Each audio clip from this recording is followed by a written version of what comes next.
Big ol' thanks to Miistake for sponsoring this video. Wait. It's a new edition of the Wii Sports Series. Please take a look. Oh, what? Ew!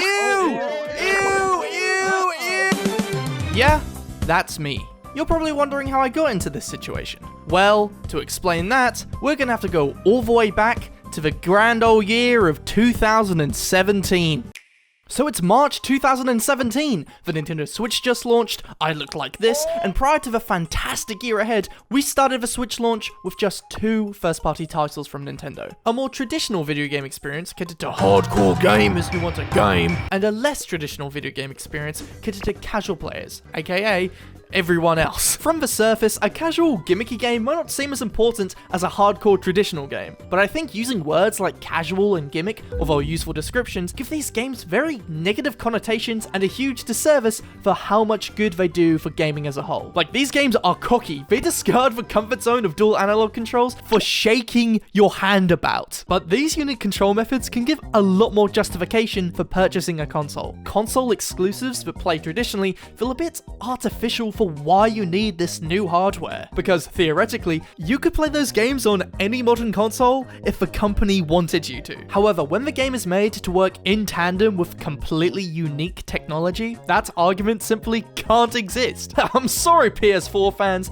Face Raiders is only on 3DS. So for the gimmick champion Nintendo, it's become traditional for their consoles to launch with a game that's non-traditional. We had Wii Sports to show off motion controls, 3DS had AR games, and Face Raiders for critically acclaimed game, and Wii U had Nintendo Land to flaunt their Swiss Army knife of controllers. All these launch games helped make their console feel special, and so with the launch of Nintendo Switch, what would pioneer the fun novelties and unique potential of the brand new hybrid console?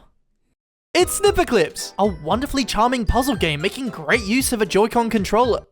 Wait, Snipperclips was made by an indie studio and actually just published by Nintendo? What? I thought those were Nintendo's 2 launch titles. Breath of the Wild as the hardcore game, and Snipperclips as the casual game. Am I missing something? Oh shit! This is the Wii Sports equivalent for the Switch. I mean, yeah, sure, this game does show off the gimmicks of the Switch, but it's also expensive, shallow in content, and so forgettably boring. But since it was forgettable, I forgot about it. Jump to 2018, we got Nintendo Labo. This looks way more interesting than 1-2 Switch, and this really shows off everything these controllers can do. I guess Labo is kind of a Wii Play equivalent for Switch. It's still bundled with a controller, it's just the controller is made of cardboard. But when we compare the two, we have the same thing as last time, a very expensive Switch game that lacks replayability. Wii Play had more replay value, and that's Wii Play. It's a novel concept for players to build the controllers before playing a game, but for how inspiring and interesting the creation process is, the actual game portion of Labo is shallow. Like, something is missing. Oh well, next, 2019.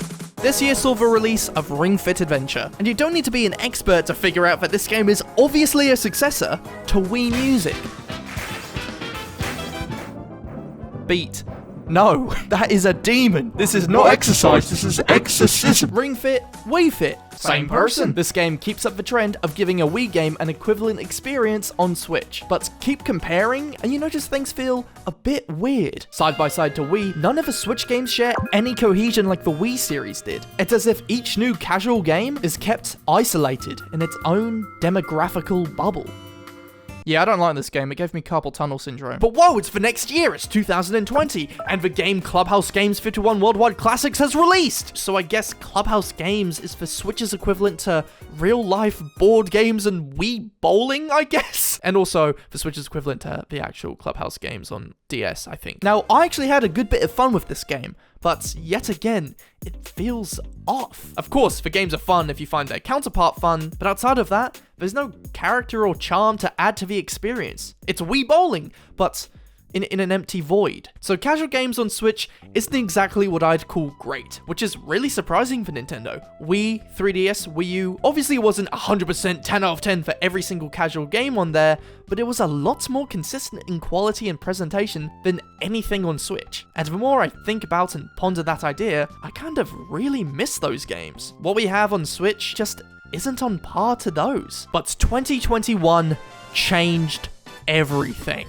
What? Miitopia? Now I get it. Now it makes so much more sense. They were probably just scarred from the Wii U and were trying to distance themselves from old branding to ensure the Switch would be a success. And now that it is, they don't mind anymore. The future is bright. And yes, I know this is just a 3DS port, but this is such an exciting step in the right direction. And I cannot wait to see what's next. Before we talk about the tennis balls and the bowling balls and the volleyballs and that, we need to talk about some more important balls first. Good hygiene is top priority, and ignoring the groin isn't very testicool. Thankfully, Manscaped offers the best tools and formulas for the big three odor zones: the body, the butt, and the balls. Manscaped were the kindest of fellows and sent me over their all-in-one Performance Package 4.0, which tackles all three Bs with premium products across the board. The Lawnmower 4.0, with its LED light and advanced skin-safe technology, tackling the jungle couldn't be easier. It's got a cordless smart charging system, a travel lock feature, it's even waterproof. The Crop Preserver. Apply after a shower for all-day body odor protection. The Crop Reviver. Keep the plums refreshed with a cooling aloe vera. The Weed Whacker. A wireless trimmer with the same skin-safe technology as the ball trimmer, but designed for the nostrils. And for a limited time, you get all of this, plus 2 free gifts: the Manscaped anti-chafing boxer briefs and the Shed travel bag. So what are you doing, you hairy bastard? Turn those untamed safari balls and netballs into Chad Master Balls by going to manscaped.com and get 20% off, plus free international shipping, plus 2 free gifts when you use the promo code GetMadz at checkout. Thank you, Manscaped, for sponsoring this video. Oh, a new Nintendo Direct. I wonder what they're showing. A successor to Wii Sports? My heart, my answers have been answered. Miitopia was a stepping stone. Now here we finally are. Miis, Woohoo Island, all the things I've missed are finally back in the spotlight. What? Where is the Miis?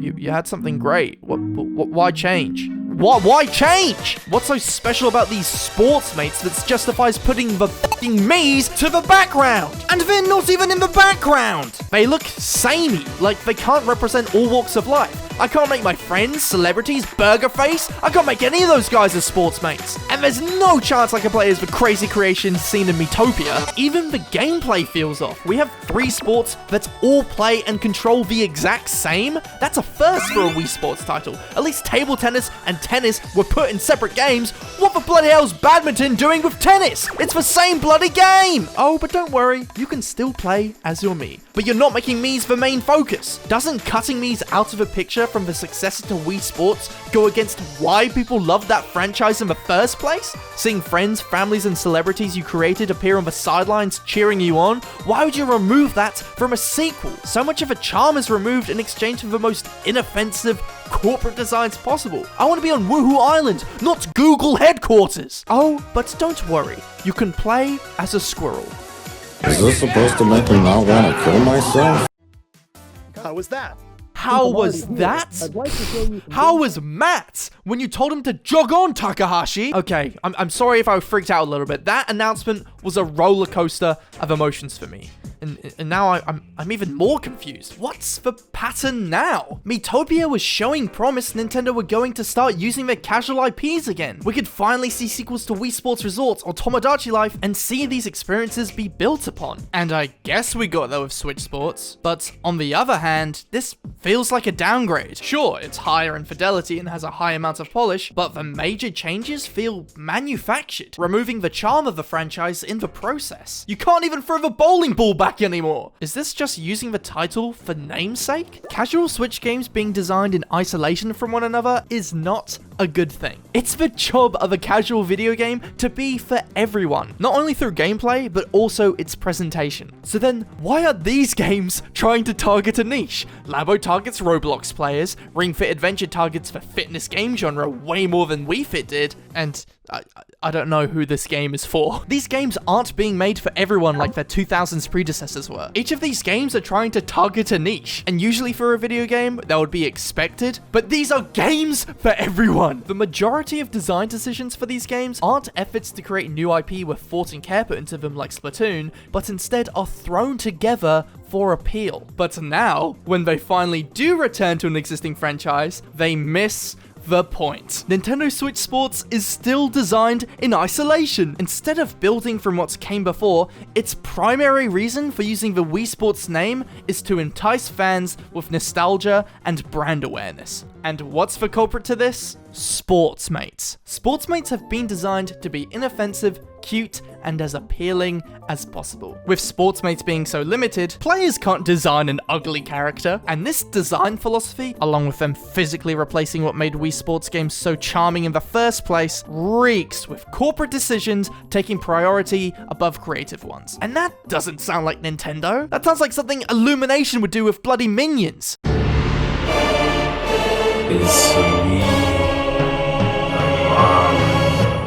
Now, of course, Nintendo are a business at the end of the day, and it is their job to successfully sell games. But if that's the case, does damaging fans' perception sound like a smart business decision to you? If it's not fun, why bother? And if it's not charming, it's not on par with Nintendo. So, what is the solution? How do we re-inject charm and put these games back on track in being memorable? A consistent presentation. No longer did these games have to be treated in bubbles. Instead of constantly rebuilding them, all these games share an art style and assets with one another. This gives Nintendo a style guide to follow, assets that can be recycled and built upon, and extra dev time. But a very important question remains. What should be the style guide? What should be the foundation for all these games to follow? Well, you know me.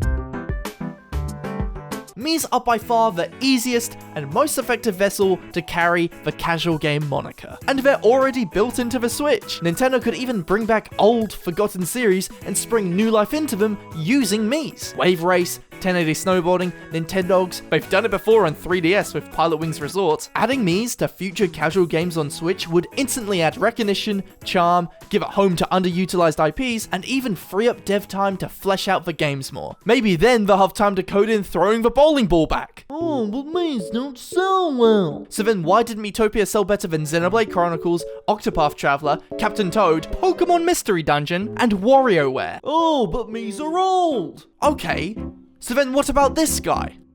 Oh shit! Even if Nintendo were concerned with Miis designs aging poorly for some reason, they could build upon Miis similar to what Miitopia's wig and makeup system did. Maybe even make a Miis sequel. Casual games on Nintendo Switch are very inconsistent at the moment, and having Miis as the universal component would fix a lot of these issues, allowing casual games on Switch to flourish with an existing infrastructure to be built upon game after game. So stop blueballing everyone, Nintendo. I promise Switch Sports Resort will sell amazingly if it has Miis be the focus and is set on a refurbished, beautiful depiction of Woohoo Island.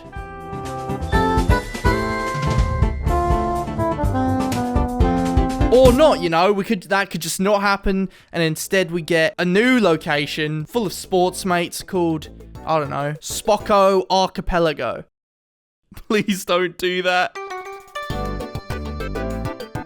Big thank you to Babbity and Ultimate145 for your continued support. Thank you. Also, I'd like to briefly mention, if you disagree with my points about Miis and Sportsmates, discuss it in the Discord server. We actually have also got an event going on where you can draw a Sportsmate or a Mii, and chaos ensues. We'll say that. Thank you to any new patrons who joined us since the last video, and thank you to, of course, Jacademia and its Dangani for helping with this video.